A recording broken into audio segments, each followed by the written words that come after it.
ओम गण गणेशाय नमः। कर्पूरी गौरम करुणावतारम संसारी सारम भुजगेन्द्रहारम सदा वसंतम हृदयारविंदे भवं भवानी सहितं नमामि भवं भवानी सहितं नमामि।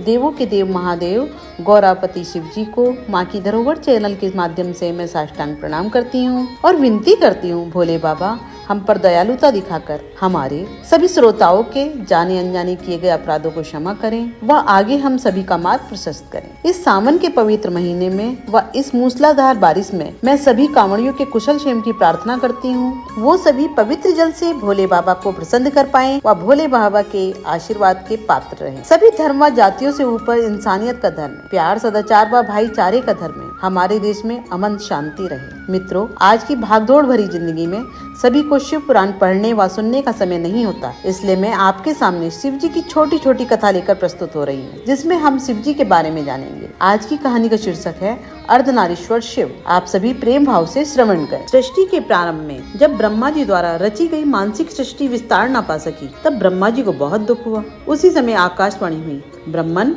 अब मैथुनी सृष्टि करो।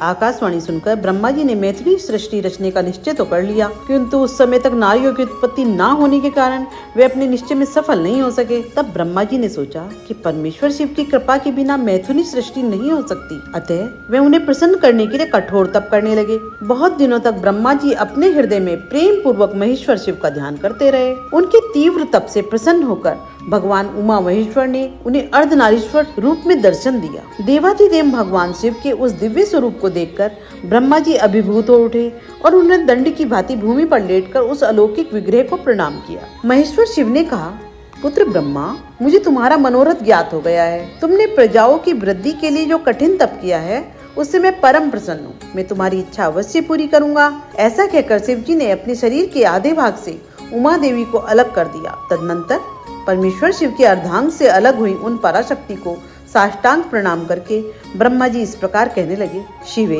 सृष्टि के प्रारंभ में आपके पति देवादिदेव शंभु ने मेरी रचना की थी।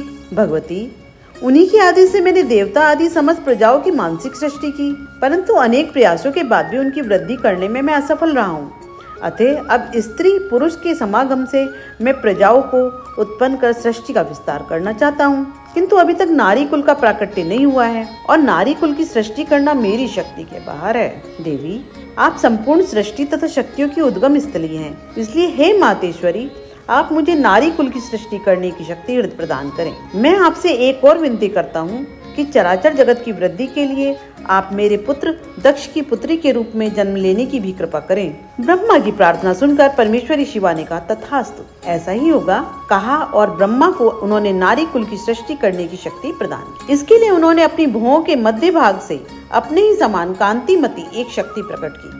उसे देखकर देव देवेश्वर शिव ने हंसते हुए कहा, देवी, ब्रह्मा ने तपस्या द्वारा तुम्हारी आराधना की है, अब तुम उन पर प्रसन्न हो जाओ और उनका मनोरथ पूर्ण करो। परमेश्वर शिव की इस आज्ञा को सिरधार्य करके वह शक्ति ब्रह्मा जी की प्रार्थना के अनुसार दक्ष की पुत्री हो गई। इस प्रकार ब्रह्मा जी को अनुपम शक्ति देकर देवी शिवा महादेव जी के शरीर में प्रविष्ट हो गई। फिर महादेव जी भी अंतर ध्यान हो गए। तभी से इस लोक में मैथुनी सृष्टि चल पड़ी। सफल मनोरथ होकर ब्रह्मा जी भी परमेश्वर शिव का स्मरण करते हुए निर्विघ्न रूप से सृष्टि विस्तार करने लगे। इस प्रकार शिव और शक्ति एक दूसरे से अभिन्न तथा सृष्टि के आदि कारण है। जैसे पुष्प में गंध, चंद्र में चंद्रिका, सूर्य में प्रभा नित्य और स्वभाव सिद्ध है, उसी प्रकार शिव में शक्ति भी स्वभाव सिद्ध है। शिव में इकारी शक्ति है, शिव कूटस्थ तत्व है और शक्ति परिणामी तत्व। शिव अजन्मा आत्मा है और शक्ति जगत में नाम रूप के द्वारा व्यक्त सत्ता।